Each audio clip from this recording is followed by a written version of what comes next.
Welcome back to startup academy. तो आज हम एक न्यू टॉपिक करने वाले हैं। जैसा कि आप जानते हो आज का टॉपिक है टाइप्स ऑफ केमिकल रिएक्शंस। तो इसमें हम अलग अलग टाइप्स के केमिकल रिएक्शन पढ़ने वाले हैं, लेकिन उससे पहले हम देख लेते हैं हमारे आसपास किस टाइप के केमिकल्स रहते हैं। जैसे कि हमारी बॉडी में क्या क्या रहता है, हमारी बॉडी में सबसे ज़्यादा रहता है ऑक्सीजन, अबाउट 60% से भी ज़्यादा। कार्बन रहता है 18%, हाइड्रोजन रहता है करीब करीब 10%, नाइट्रोजन और अदर एलिमेंट भी रहते हैं, आयरन हो गया, कैल्शियम हो गया, आपको तो पता ही होगा। इस टाइप के अलग अलग हमारे बॉडी में भी केमिकल्स रहते हैं। उसके बाद है हमारे आसपास, जैसे कि प्लांट है, प्लांट में भी बहुत सारे केमिकल रहते हैं। जैसे कि यहाँ पे दिया हुआ है, प्लांट को क्या चाहिए रहता है, वाटर चाहिए रहता है, वो क्या है, H2O एक केमिकल है, या सनलाइट है, या फिर फोटोसिंथेसिस है। ये सब क्या है, केमिकल के द्वारा ही बनता है। उसके आगे जैसे कि हमारी आसपास जो दवाइयाँ मिलती है या जो भी खाने की चीज़ है वो किसी ना किसी केमिकल से बनी हुई है। जैसे कि हमारा लेमन है, लेमन सिट्रिक एसिड है तो वो लेमन में मिलता है। इस टाइप के अलग अलग केमिकल हमारे पास आसपास बहुत सारे हैं। या फिर ये ओनियन, ओनियन में भी एक केमिकल रहता है। जैसे कि हम ओनियन जब उसको छीलते हैं, काटते हैं, तो क्या होता है, हमारे आँख से आंसू निकलते हैं। वो किसके कारण होता है, एक केमिकल के कारण होता है। तो कौन सा एसिड होता है वो आप मेरे को मैसेज करके बताना कि ओनियन में कौन सा एसिड रहता है। साथ में जो भी हम खाना खाते हैं, आसपास जो भी आज तक हमने खाना खाया उसमें कुछ ना कुछ केमिकल ही रहता है। और जो भी हम फेस वॉश या फेस क्रीम जो भी हम यूज़ करते हैं या पाउडर हो गया, तो आप उसके बॉक्स में भी चेक कर सकते हैं, उसमें लिखा रहता है पूरा डिटेल के साथ कि इसमें कौन सा केमिकल मिला हुआ है। या फिर चिप्स, कुरकुरे या अपन जो भी चीज़ खाते हैं सब में ये मिक्स रहता है। तो और ये जंग लग गया है, ये भी एक केमिकल रिएक्शन है और ये भी एक केमिकल ही होता है। तो इसके आगे हम अपना टॉपिक शुरू करते हैं। तो हम क्या पढ़ने वाले हैं, टाइप्स ऑफ केमिकल रिएक्शंस। तो सबसे पहले हम यहाँ पे कुछ एग्जाम्पल लिखे हुए हैं, यही सब रिएक्शन हम पढ़ने वाले हैं। अब इसका मैं नाम तो नहीं बता रहा हूँ शुरू में आपको, अब धीरे धीरे नाम भी समझ जाएंगे। तो मान लो ए और बी दोनों दुश्मन हैं और अचानक से वो दोस्त बन गए, तो ए और बी साथ आ गए, तो एक रिएक्शन है। मान लो ए और बी दोनों दुश्मन थे, दोनों क्या आ गए, साथ आ गए, ए और बी, तो एक केमिकल रिएक्शन है। मान लो अभी ये कौन सा रिएक्शन है वो अभी नहीं बता रहा हूँ, ये आगे मैं बताने वाला हूँ। उसके बाद सेकंड है ए और बी दोनों दोस्त थे। अब ए और बी की दोनों की लड़ाई हो गई। लड़ाई का कारण कुछ भी हो सकता है, यहाँ पे हमको कारण लिखना पड़ेगा। अब तो दोनों क्या हो गए, अलग हो गए, ए और बी दोनों अलग हो गए। ये भी एक टाइप का रिएक्शन है, हम ये आगे पढ़ेंगे। अब इसके बाद यहाँ पे मान लो ए और बी दोनों दोस्त है और सी एक उन लोग का दूर का एक पहचान का है कोई। ऐसा हो गया कि ए के साथ सी की दोस्ती हो गई और बी को लोग अलग ही कर दिए, तो ये भी एक केमिकल रिएक्शन में आता है। इसको भी हम पढ़ेंगे किस टाइप से आता है। और आखिरी में जो है ये हमारा ए और बी दोस्त है, सी और डी दोस्त है। अब किसी कारण से ए की दोस्ती हो गई डी के साथ और सी की दोस्ती हो गई बी के साथ। क्या था, ए और बी दोनों दोस्त थे और सी और डी दोनों दोस्त थे, तो ए की दोस्ती किसके साथ हो गई, डायरेक्टली डी के साथ, और सी की दोस्ती हो गई बी के साथ। तो ये कुछ इसी टाइप के केमिकल रिएक्शन हमको पढ़ने हैं। ये सिंपल है, आपको समझाने के लिए था बस, तो आप इसको भी नोट कर सकते हैं कॉपी में। तो सबसे पहले हम जो पढ़ने वाले हैं कॉम्बिनेशन रिएक्शन। तो क्या है, टू और more reactant combine to form a single product. Two और more reactant combine to form single product. Example दिया हुआ है Mg + O2। Mg और O2 क्या बन गए दोनों मिलके, MgO। यानी कि मैंने जो पहला एग्जाम्पल बताया था अभी ये वाला, ए और बी दोनों क्या थे, दुश्मन थे पहले, अचानक से दोस्त बन गए, तो वही क्या है, हमारा कॉम्बिनेशन रिएक्शन है। उसके बाद नेक्स्ट देखते हैं हमारा डीकम्पोजिशन रिएक्शन। तो इसमें क्या होता है, अ सिंगल कंपाउंड डीकम्पोज, एक सिंगल कंपाउंड रहता है जो क्या होता है, डीकम्पोज यानी 2D आता है, और किससे उससे दो या उससे ज़्यादा सब्सटेंस बन जाते हैं। तो एग्जांपल है यहाँ पे FeSO4, FeSO4 से क्या बन गया, FeO3, FeO3 निकल गया यहाँ से, और साथ में क्या निकला, SO2 निकल गया, यानी सल्फर डाइऑक्साइड बाहर और निकल गई। तो ये क्या है, डीकम्पोजिशन रिएक्शन। तो ये कौन सा वाला है, जो मैंने अभी सेकंड वाला एग्जाम्पल बताया था, जो दोस्त वाला था, इसके पीछे है ये वाला। ए और बी क्या थे, दोनों साथ थे, दोनों अलग हो गए, तो ये क्या है, एक डीकम्पोजिशन रिएक्शन। पहला वाला क्या था, कॉम्बिनेशन रिएक्शन। अब इसके आगे हम थर्ड वाला देखते हैं।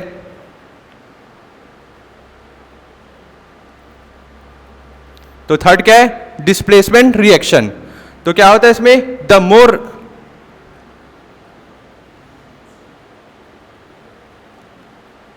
अ more reactive element displace less reactive element, यानी कि जो ज़्यादा ताकतवर रहता है वो कम ताकतवर को उसकी जगह से हटा देता है।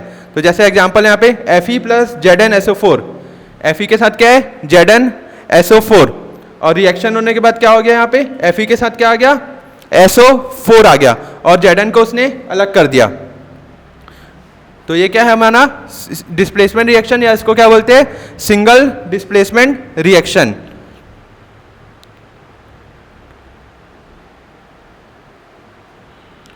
तो इसका भी मैंने अभी जो आपको दोस्त वाला कहानी बताई थी उसी में था।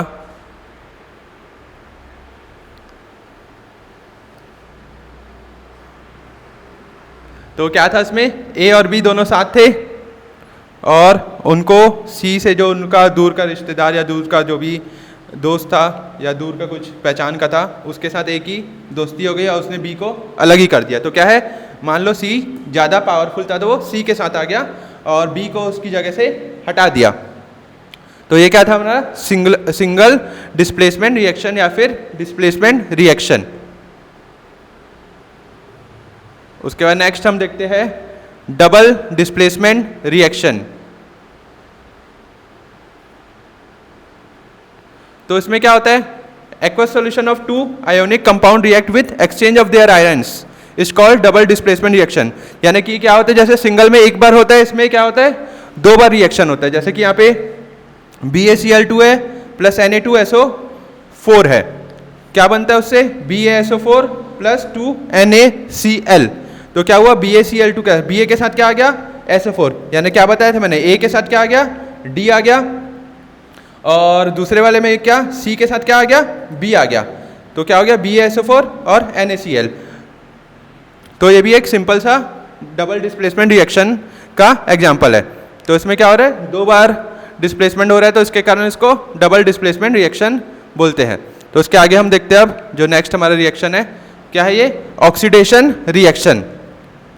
तो क्या होता है, in oxidation reaction addition of oxygen, क्या होता है इसमें, ऑक्सीजन का एडिशन होता है, तो क्या बोलते हैं उसको, ऑक्सीडेशन। या फिर क्या होता है, रिमूवल ऑफ हाइड्रोजन, तो भी क्या बोलते हैं उसको, ऑक्सीडेशन बोलते हैं। यानी दोनों ही प्रोसेस में इसको ऑक्सीडेशन ही बोलते हैं। जैसे कि यहाँ एग्जांपल दिया हुआ है Mg प्लस O2, Mg के साथ O2 क्या हो गया, आ गया, तो क्या बन गया, वो मैग्नीशियम ऑक्साइड बन गया, तो क्या बोलेंगे उसको, ऑक्सीडेशन रिएक्शन।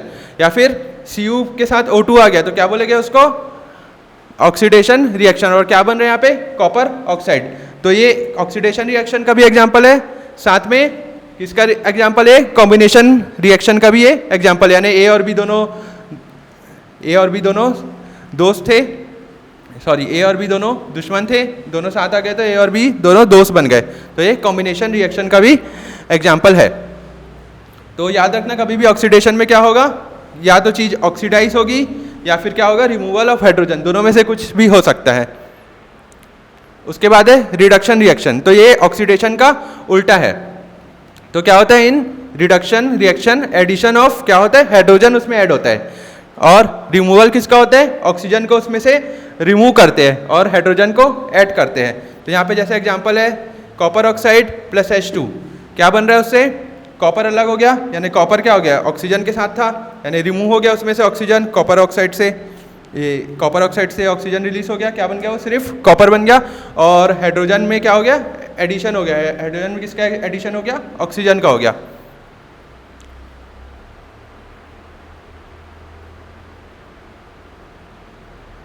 उसके बाद है हमारा रिडॉक्स रिएक्शन। तो ये एग्जांपल अभी भी आया था। तो इसमें क्या होता है, सिंपल है भी, रिएक्शन इन्वॉल्विंग बोथ, ऑक्सीडेशन भी होता है, रिडक्शन भी होता है। तो क्या बोलते हैं उसको, रिडॉक्स रिएक्शन बोलते हैं। तो जैसे यही एग्जांपल है CuO प्लस H2, क्या हुआ था, Cu के साथ क्या हुआ था, इसका रिमूवल हुआ था, रिडक्शन हुआ था, और जो H2 है उसको क्या हुआ था, उसमें एडिशन हुआ था। तो ये इसमें ये इसका ऑक्सीडेशन हुआ था यहाँ पे, यानी H2 का H का ऑक्सीडेशन हुआ था, और रिडक्शन किसका हुआ था, CuO। तो जब भी ये हम ऑक्सीडेशन और रिडक्शन को देखना है या पढ़ना है तो हम लोग हमेशा लेफ्ट हैंड साइड को देखेंगे, राइट हैंड साइड को नहीं देखेंगे। तो जब क्वेश्चन आएगा कि Cu ऑक्सीडेशन किसका हुआ है, तो ऑक्सीडेशन किसका हुआ है, क्या लिखेंगे आंसर में हम लोग, हाइड्रोजन का ऑक्सीडेशन हुआ है। ठीक है,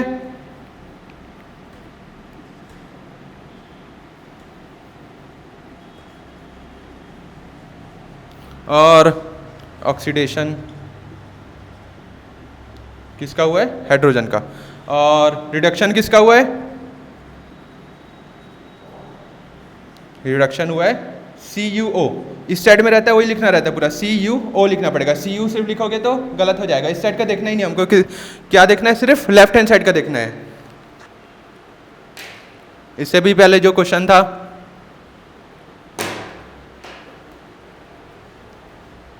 इससे पहले वाला,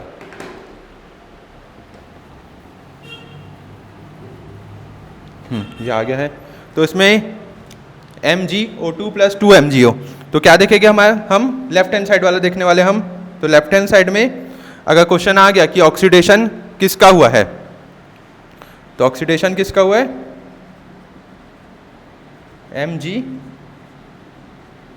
का हुआ है, सॉरी लेफ्ट हैंड साइड का ही लिखना है सिर्फ, तो क्या लिखेंगे, सिर्फ M और G, यानी मैग्नीशियम का ऑक्सीडेशन हुआ है। अब इसके आगे हम देखते हैं, तो ये जो अगला टॉपिक है वो है कोरोजन।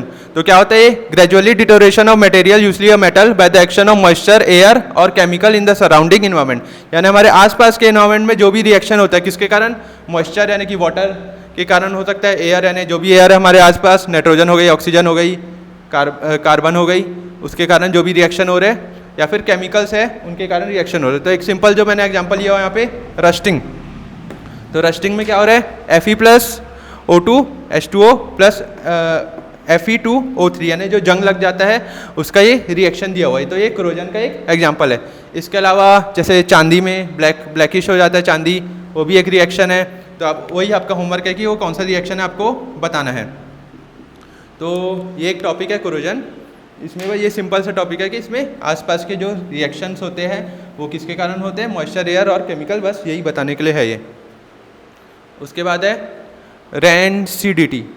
तो रेंसिडिटी में क्या करना है, क्या होता है, it refer to the oxidation of fats and oil in food that is kept for a long time, यानी ऐसा कोई भी खाना अगर अपन ज़्यादा टाइम तक रख लिए तो क्या होगा, उसमें क्या होगा, उसका टेस्ट खराब हो जाएगा पहला तो, उसके बाद क्या होगा, उसमें से खराब बदबू आएगी, और क्या होगा, उसको हम खा नहीं सकते। तो ये किस कारण होता है, तो इट गिव्स, पहले तो लिखा हुआ है फॉल स्मेल जो मैंने अभी बताया, और उसका टेस्ट भी खराब हो जाता है।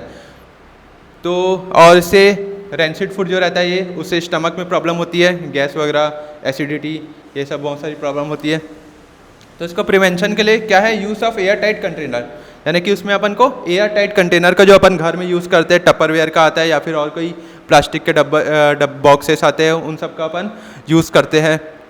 उसके बाद है पैकिंग विद नाइट्रोजन, यानी जो लेस, कुरकुरे या चिप्स के पैकेट्स आते हैं उसमें क्या डाला रहता है, साथ में नाइट्रोजन रहता है। लेस में तो खासकर नाइट्रोजन ज़्यादा रहता है, चिप्स कम रहती है, वो अलग बात है, लेकिन ये भी एक एग्जांपल है। उसमें क्या नाइट्रोजन रहता है, उसके कारण वो ख़राब नहीं होता, यानी 3-4 महीने 5 महीने तक जब तक उसका नाइट्रोजन रहेगा तब तक वो ख़राब नहीं होने वाला। और क्या यूज़ करते हैं अपने घर में, अपन रेफ्रिजरेटर का यूज़ करते हैं ताकि ख़राब नहीं हो चीज़ें, और लॉन्ग टाइम तक ज़्यादा से ज़्यादा सब्जी भी 10-15 दिन चल जाए, इस टाइप के भी सिस्टम्स आ गए हैं। और कुछ चीज़ें तो 1 साल तक चल सकती है रेफ्रिजरेशन करने के बाद। तो ये भी एक एग्जांपल है।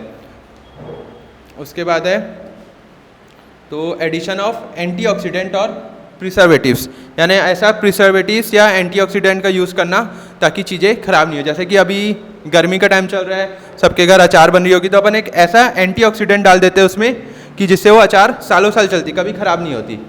अगर नॉर्मली आप रख दोगे आम को या कच्चा आम जो भी आप बोलते हैं उसको, अगर आप उसको रख दोगे तो वो ख़राब हो जाएगा। लेकिन अपन उसमें एंटीऑक्सीडेंट मिला दिए, यानी अपन जो प्रोसेसिंग करते हैं उसका पूरा, तो उसमें क्या मिक्स हो जाता है, एक एंटीऑक्सीडेंट मिक्स हो जाता है।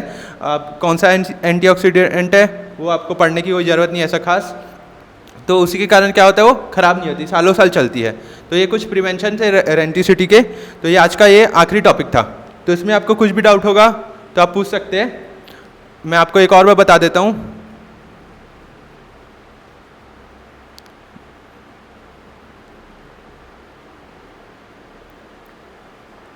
अब यहाँ मैं पीछे करता हूँ इसको और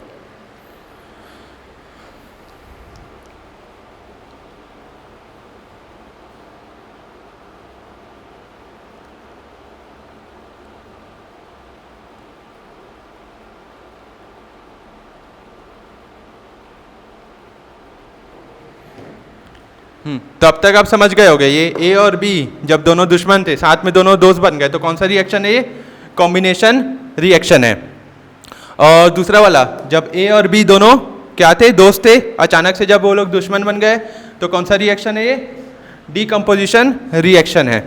उसके बाद ये अलग वाला ये ए और बी दोनों दोस्त थे सी लोग का पहचान का था जो भी था अब वो ए के साथ सी की दोस्ती हो गई और बी को उसने बिल्कुल अलग कर दिया तो ये क्या है ये सिंगल डिस्प्लेसमेंट या फिर सिर्फ क्या बोल सकते हैं डिस्प्लेसमेंट रिएक्शन। और ये आखिरी वाला जब ए और बी दोनों दोस्त थे और सी और डी दोनों दोस्त थे ए की दोस्ती हो गई डी के साथ सी की दोस्ती हो गई बी के साथ तो क्या है ये डबल डिस्प्लेसमेंट रिएक्शन है। इसके अलावा हम जो पढ़े अभी अभी ऑक्सीडेशन और रिडक्शन वो यहाँ पे है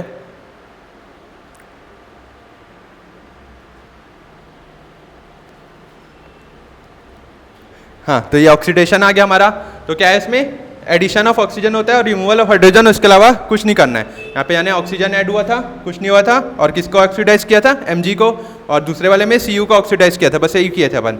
उसके बाद ये रिडक्शन वाला है रिडक्शन में क्या हुआ था एडिशन ऑफ हाइड्रोजन हुआ था या फिर रिमूवल ऑफ ऑक्सीजन यानी कि हाइड्रोजन ऐड हुआ था या फिर ऑक्सीजन रिमूव हुआ था यानी यहाँ CuO से ऑक्सीजन रिमूव हो गया था H2 में ऑक्सीजन ऐड हो चुका था जाके।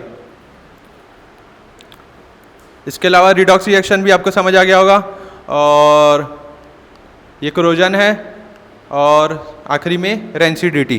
तो इनमें से आपको इस बार होमवर्क भी पिछली बार से अलग स्टाइल में बनाना है। इस बार आपको किसी भी एक टॉपिक को लेना है इनमें से और उसका 1 मिनट का ऑडियो बना के भेजना है कि आपको इंग्लिश में या हिंदी में आपको क्या समझ आया उस टॉपिक से आपको एक बार उस टॉपिक को एक्सप्लेन करना है। और आप इनमें से कोई भी टॉपिक चूज़ कर सकते हैं जैसे कि आप कॉम्बिनेशन रिएक्शन चूज़ करें उसका 1 मिनट का एक्सप्लेन करें उसको और उसके बाद उसका एक एग्जांपल बता दें। तो उसके बाद अपन नेक्स्ट वीडियो में देखेंगे कि जो टॉप 10 इंपॉर्टेंट क्वेश्चन हमारे बोर्ड एग्जाम 2021 में जो आने वाले हैं उसको देख सकते उसको हम किस टाइप के टॉप क्वेश्चन है जो एग्ज़ाम में आ सकते हैं उसी को हम देखेंगे एक बार।